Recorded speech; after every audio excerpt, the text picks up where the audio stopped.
एक समुराई नस्ल से हूँ। मेरा ताल्लुक एक बुत परस्त खानदान से है। मेरे लिए मजहब एक कारोबार की तरह है। वो सिर्फ मानने वालों की तादाद बढ़ाते हैं ताकि ये लोग मानने वालों से पैसा हासिल कर सकें। मैंने बांग्लादेश में एक मुख्तलिफ किस्म का इंसान पाया, सिर्फ इसलिए किसी की तालीम या सेहत महफूज है क्योंकि वो जापान में पैदा हुआ है, और कुछ लोग बांग्लादेश में पैदा होने की वजह से बहुत ज्यादा गरीब हैं। मुझे वहाँ कोई इंसाफ महसूस नहीं होता। तो मुझे जापानी जबान में कुरान शरीफ मिला और मैंने उसे पढ़ना शुरू कर दिया, जिसमें मुझे आखिरत के बहुत ही मुनफरिद तस्वुरात मिले, जो कि मौत के बाद की जिंदगी है, और तौहीद, अल्लाह या खालिक की वहदानियत के तस्वुरात। तब मुझे ये बात समझ आई कि मुझे खुद मुसलमान होना पड़ेगा।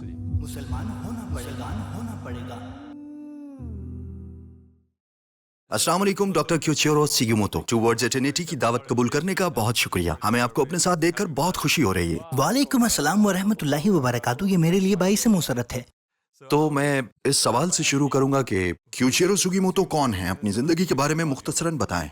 मेरा नाम है क्योचिरो सुगीमोतो। सुगीमोतो दरअसल मेरा खानदानी नाम है। तो ये सुगीमोतो नाम कबीले से ताल्लुक रखता है। तो सुगीमोतो कबीला दरअसल एक असली समुराई कबीला है।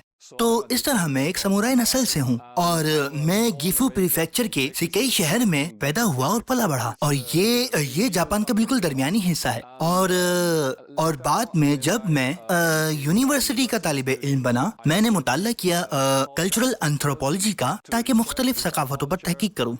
और मुझे 19 साल की उम्र में इस्लाम मिला, और मैंने 20 साल की उम्र में इस्लाम कबूल किया, और फिर मैं एक इमाम के तौर पर चिबा इस्लामिक कल्चरल सेंटर में चेयरपर्सन के तौर पर खिदमत कर रहा हूँ। ये टोक्यो से काफी करीब है। मुसलमान बनने से पहले आपका अकीदा क्या था?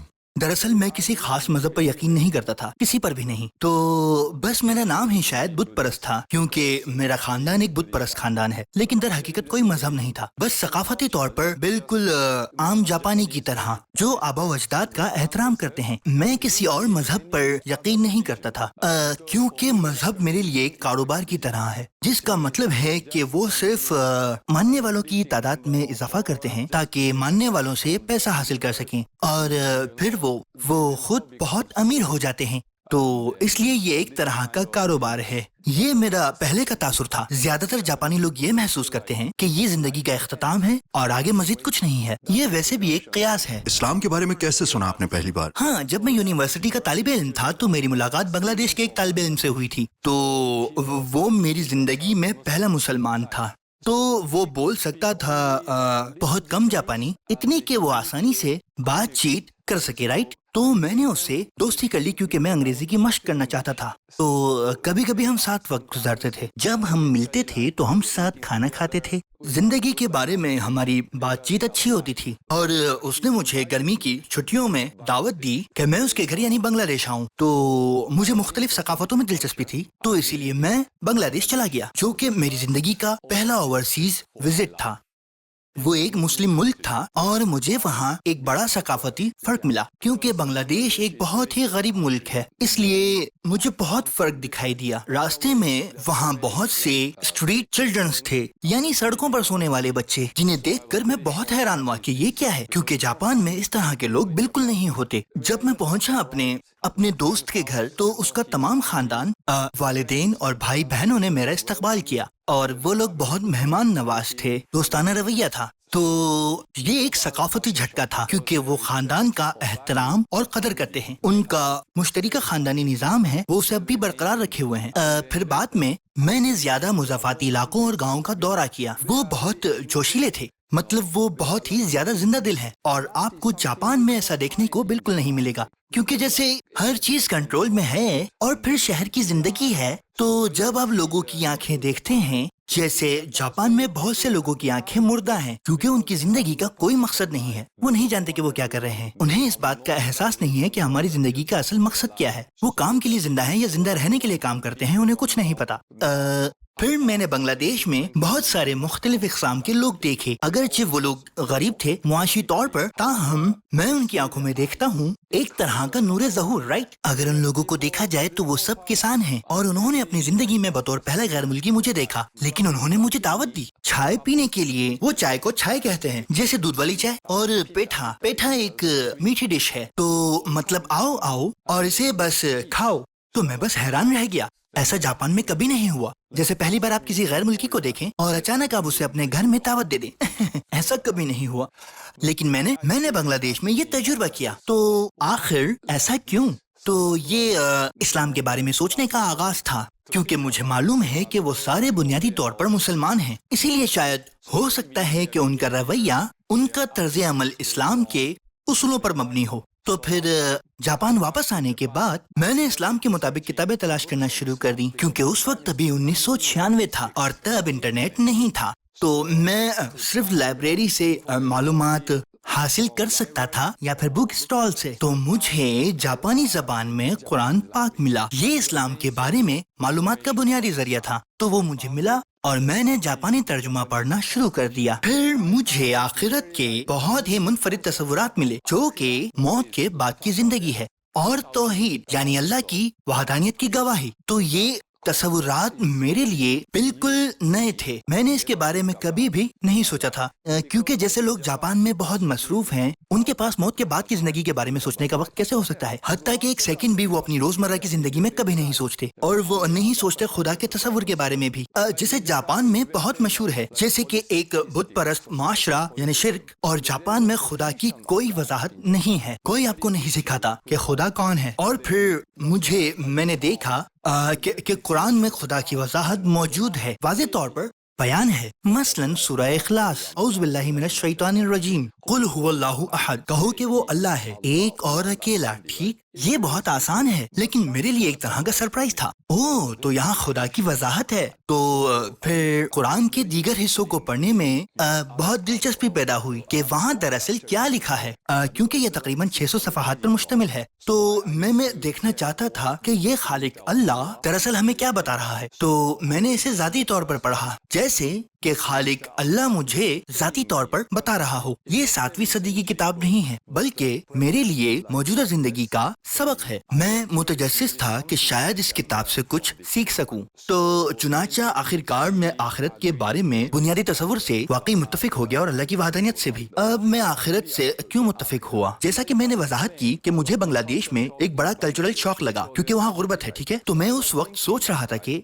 ये लोग गरीब क्यों हैं, क्योंकि सिर्फ इसलिए कि वो गरीब मुल्क में पैदा हुए हैं, लिहाजा वो गरीब हैं। मेरा मतलब है किसी शख्स की सेहत और तालीम सिर्फ इसलिए महफूज है कि वो जापान में पैदा हुआ, और कुछ लोग सिर्फ बांग्लादेश में पैदा होने की वजह से बहुत गरीब हैं। मेरा मतलब है कि ये फैसला करने का हक किसके पास है? यानी हमें ये फैसला करने का कोई हक नहीं कि हम कहाँ पैदा हों। तो इसका मतलब है कि हमारी जिंदगी शुरू से ही गैर मुसावी है, आप इसे मुस्तरद नहीं कर सकते। तो लिहाजा बिल्कुल शुरुआत से हमारी जिंदगी में एक बड़ा फर्क है, एक अदम मुसावात है, और जिसे आप हमारी जिंदगी के इस मुख्तसर अरसे में वाकई दुरुस्त नहीं कर सकते। तो इसका मतलब है कि मुझे कोई इंसाफ नजर नहीं आता, क्योंकि शुरू से ही कोई चीज पहले से ही तयशुदा है। ताहम जब मैंने कुरान पढ़ा तो मुझे आखिरत का तस्वुर मिला। फिर ये बात समझ में आई, क्योंकि जिंदगी में हमें जो कुछ दिया गया है वो सिर्फ एक आजमाइश है, चाहे आपको ज्यादा दिया गया हो या कम, इसका हतमी नतीजे से कोई ताल्लुक नहीं है। तो लिहाजा फर्ज करें कि कोई बांग्लादेश में पैदा होता है और उनके हालात मुश्किल होते हैं, ताहम अगर वो इस जिंदगी में अच्छे काम कर रहे हैं तो उनकी जिंदगी आखिरत में महफूज हो जाएगी, जिसका मतलब है कि वो जन्नत में दाखिल होंगे और वहाँ हमेशा रह सकते हैं। और फिर हम इस जिंदगी के बारे में सोचते हैं जो ज्यादा से ज्यादा शायद 100 साल की है, लेकिन अब्दी जिंदगी लामहदूद है। ठीक है, जब हम लामुतनाहियत के मुकाबले में 100 साल का मवाजना करते हैं तो कुछ भी नहीं है, जानते हैं 1 सेकंड से भी कम। तो इसीलिए आखिरत के इस इंसाफ ने मुझे जिंदगी में एक मायने दिया। इस्लाम कबूल करने में फैसला कुन वजह क्या थी, या किसी चीज ने मजबूर किया कि मुझे मुसलमान हो जाना चाहिए? क्या आपने कुछ महसूस किया? जब आप ये वीडियो देख रहे हैं तो आपको कोई इश्तिहार नजर नहीं आता, क्योंकि टूवर्ड्स एटर्निटी एक गैर मुनाफा बख्श तंजीम है। हम सिर्फ आपकी मदद से ये वीडियो बना सकते हैं। अगर आप इस नेकी में हिस्सा लेना चाहते हैं तो हमें अतिया करें और इस सुनहरी मौके को हाथ से ना जाने दें। इस्लाम कबूल करने में फैसला कुन वजह क्या थी, या किसी चीज ने मजबूर किया कि मुझे मुसलमान हो जाना चाहिए? जैसा कि मैंने जिक्र किया, ये 2 तस्वुरात, एक तो आखिरत का तस्वुर और दूसरा तौहीद, यही दोनों वाकई मेरे लिए माकूल थे। चुनाचे मुझे कुरान की तमाम आयत को चेक करना था कि इस 600 सफ़हात की लंबी किताब में दरअसल क्या लिखा है।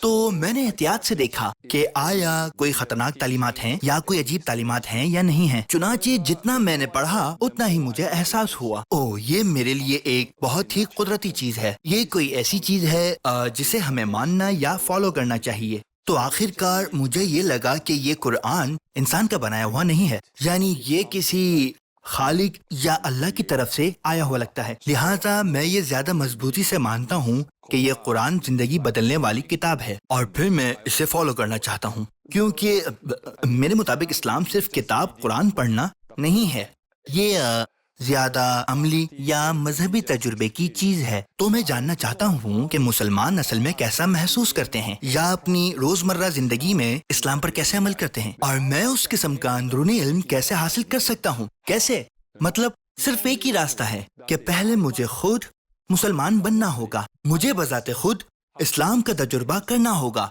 बसूरत दीगर एक तीसरे शख्स की तरह। जैसे एक मुहक्कक आप गैर जानिबदारी की खातिर फासला कायम रखने की कोशिश करते हैं, सिर्फ तहकीक, लेकिन आप हकीकत में नहीं समझ सकते कि इस्लाम के अंदरूनी पहलू क्या हैं। एक मुहक्कक कभी भी ये इल्म हासिल नहीं कर पाएगा जो इल्म मैं हासिल करना चाहता हूँ। यही वजह है कि शायद तजस्सुस की बिना पर मैं मुसलमान बनना चाहता हूँ, ये जानने के लिए कि इस्लाम असल में क्या है। तो इस्लाम कबूल करने के बाद आपको किन बड़ी मुश्किलात का सामना करना पड़ा? हाँ, तो सबसे पहले हलाल खाना। हाँ, ये तकरीबन 28 साल पहले की बात है। अब अल्हम्दुलिल्लाह हमारे पास हलाल के बहुत से ऑप्शंस हैं, लेकिन उस वक्त तकरीबन मुसलमानों को भी हलाल खाने तक इतनी ज्यादा रसाई नहीं थी। तो ये सबसे पहला चैलेंज था। और दूसरा था इबादत गाह, नमाज की जगह। उस वक्त मुझे याद है कि पूरे जापान में सिर्फ 7 मसाजिद ही थीं। आज हमारे पास 151 बल्कि 151 से भी ज्यादा मसाजिद हैं। तो कैसे, कहाँ नमाज कैसे अदा की जाए, ये एक और चैलेंज था। और एक और चैलेंज तासुब है जो जापानी गैर मुस्लिमों में इस्लाम के खिलाफ है। तो यकीनन लोगों को इस्लाम की तकरीबन कोई समझ नहीं है कि इस्लाम है क्या। जैसे पिछले 20 सालों से मैंने अपने वालिदैन को इस्लाम समझाने की कोशिश की, हालांकि मेरे ख्याल में ज्यादातर मामलात में इस 11 सितंबर की वजह से इस्लाम का एक मनफी तासुर, दहशतगर्दी, तो वो इस्लाम के बारे में नहीं सुनना चाहते थे, बल्कि उनको मनफी तस्वुर मिला था। लेकिन मैं समझाना चाहता हूँ, जब भी हम मिलते तो मैं इस्लाम का तारुफ करवाना चाहता था, लेकिन वो वाकई उसकी परवाह नहीं करते थे। लेकिन मैंने जारी रखा, मैंने इसरार नहीं किया, लेकिन मैंने जारी रखा कि इस्लाम कितना खूबसूरत है और कितना मंतकी है। ताहम वो नापसंद करने लगे। तो एक दिन जैसे जब वो मेरे आबाई शहर गिफू से चीबा आए, मेरे वालिद ने कहा, ओ फिर से, मतलब मेरा बेटा इस्लाम के बारे में बात कर रहा था और फिर वो सिर्फ चंद मिनट के लिए रुके और फिर चले गए, क्योंकि वो इस्लाम के बारे में सुनना नहीं चाहते थे। तो हमारा ताल्लुक खराब हो गया। तो मैं सोच रहा था कि हम इसे कैसे मामूल पर ला सकते हैं। तो फिर मैंने एक मुख्तलिफ तरीके से सोचना शुरू किया। जैसे मुझे उन्हें खुश करने के लिए कुछ तहाइफ भेजने होंगे, अपने वालिद को कॉफी देना, उन्हें कॉफी पसंद है, और फिर कुछ खुश्क मेवे, कुछ स्नैक्स, क्योंकि वो उन्हें पसंद करते हैं। तो मैं भेजता रहा और फिर हाँ, वो खुश हो गए और फिर हमें दोबारा अपने आबाई शहर आने की इजाजत दी। तो हम चीबा से अपने आबाई शहर गए। फिर मेरे वालिदैन ने मुझे बताया कि दरअसल उन्हें घर के बारे में एक तशवीश है। इस पुराने घर की देखभाल कौन करेगा जो मेरे दादा से विरासत में मिला था। तो आमतौर पर जापान में पहले बेटे को इसकी देखभाल करनी होती है। तो ये मेरे लिए था। तो मैंने कहा कि फिक्र मत करें, मैं इस घर की देखभाल कर लूंगा। तो मैंने बस ये तशवीश दूर कर दी। फिर अगली तशवीश उनकी सेहत के बारे में फिक्रमंदी थी, क्योंकि वो उस वक्त पहले ही 75 साल के थे। तो अगर जैसे हम अस्पताल में दाखिल हो जाएं या जैसे फालिज ज़दा हो जाएं, ये आम हालत नहीं है, क्या करेंगे? तो मैंने कहा फिक्र मत करो, हम आपकी देखभाल करेंगे। फिर ऐसे हमने उनकी एक और तशवीश दूर कर दी। फिर मेरे वालिद ने मुझसे एक सवाल पूछा, तुमने दाढ़ी क्यों रखी है? ये दाढ़ी।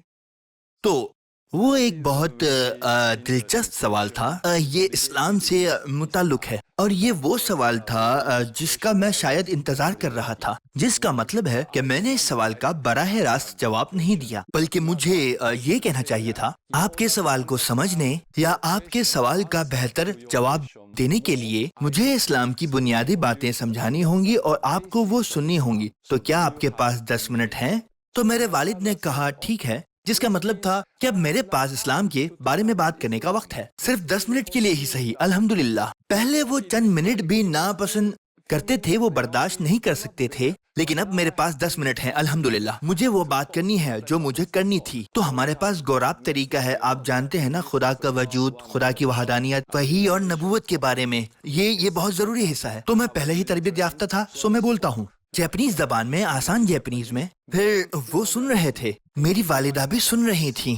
تو پھر اس کے بعد میرے والد نے آخر کار مجھ سے پوچھا تم کیا چاہتے ہو. آخر میں بس انہوں نے کہا تم کیا چاہتے ہو. تو اس وقت میری اہلیہ میرے بالکل ساتھ بیٹھی سن رہی تھی. انہوں نے محسوس کیا کہ کچھ اثر ہوا ہے. تو انہوں نے کہا میں چاہتی ہوں کہ آپ سب جنت میں ہمارے ساتھ داخل ہوں. یہ کہا, یہ میری اہلیہ نے کہا. تو پھر کیسے رائٹ. تو اسی لیے پھر میں نے کہا کیا آپ شہادت پڑھ سکتے ہیں. وہ کیونکہ وہ گورا سب شہادت کے بارے میں ہے. اس میں وضاحت ہے کہ اللہ کے سوا کوئی عبادت کے لائق نہیں اور محمد صلی اللہ علیہ وسلم اللہ کے رسول ہیں. یہ وہ پیغام ہے. تو میں پہلے ہی سمجھا چکا تھا. تو پھر وہ کسی طرح سمجھ گئے. تو صرف ایک ہی چیز تھی جو باقی تھی, وہ تھی اس کا قرار کرنا یا گواہی دینا. تو میری چاہت کیا ہے, میں چاہتا ہوں کہ آپ اس بات کی گواہی دیں جو میں نے ابھی سمجھایا ہے. تو میرے والد اور والدہ نے ایک دوسرے کی طرف دیکھا اور پھر ٹھیک ہے واہ واہ. تو ٹھیک ہے, ہم فیصلہ کر سکتے ہیں, ہم کہہ سکتے ہیں. وہ واقعی سب سے زیادہ خوشی کا لمحہ تھا. پھر میری اہلیہ اور میں نے خود فوراً سجدہ شکر ادا کیا. واقعی ہاں, یہ واقعی ایک غیر متوقع نتیجہ تھا, لیکن سبحان اللہ. جی تو یہ ہوا تھا.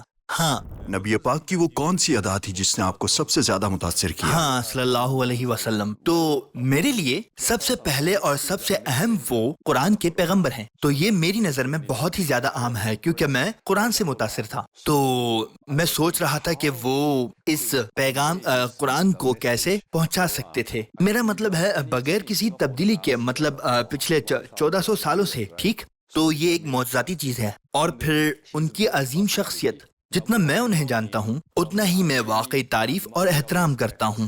یہ کیسے ممکن تھا کہ اس وقت 7ویں صدی میں, اس دور میں کوئی نام نہاد تہذیب یا مادی مدد نہیں تھی, کوئی سپورٹ نہیں تھا دعوت دینے کے لیے. اس دور میں کوئی کاریں اور پھر کوئی ٹرینیں نہیں, رائٹ, کوئی آئی پیڈ یا کوئی کمپیوٹر نہیں تھا, رائٹ. لیکن صرف 23 سال میں اس ویران زمین میں وہ کیسے لمبے فاصلوں تک سفر کر سکتے تھے, حتیٰ کہ صرف مکہ سے مدینہ تک, اور پھر تقریباً ہر روز دعوت دیتے تھے. اور پھر آخر میں فتح مکہ کو کھول دیا. یہ واقعی حیرت انگیز ہے. اسلام سے پہلے اور اسلام کے بعد آپ خود میں کیا فرق دیکھتے ہیں؟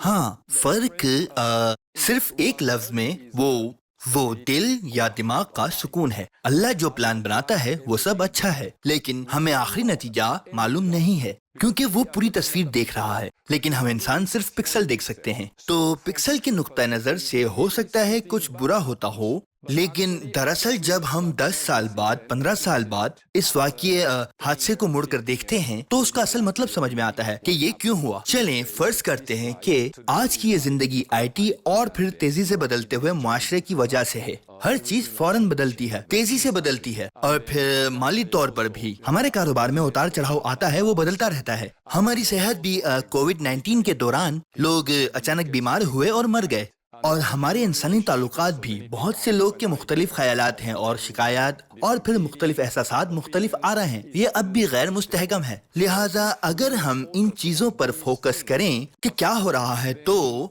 ہمارا دل غیر مستحکم ہو جائے گا. تاہم مسلمان, ہم ایسے ماحول میں رہ رہے ہیں, ہم دن میں 5 وقت نماز ادا کرتے ہیں. ہم ہمارے مالک کے, ہمارے خالق اللہ کے ساتھ جڑے رہتے ہیں جو کہ مکمل طور پر مستحکم ہے. اسی لیے ہم دل کا استحکام حاصل کر سکتے ہیں. تو یہ ایک طرح کا عملی فائدہ ہے, یا میں کہہ سکتا ہوں کہ اندرونی مذہبی تجربہ ہے. میں مستحکم ہو سکتا ہوں خاص طور پر اللہ کی تقدیر پر یقین رکھنے سے. مطلب اللہ کی تقدیر, اللہ کا قبل از وقت طے کرنا. تو یہ واقعی ایک آرام دہ عنصر ہے کیونکہ ہماری زندگی میں اتار چڑھاؤ آتے ہیں, مطلب اچھے اور برے.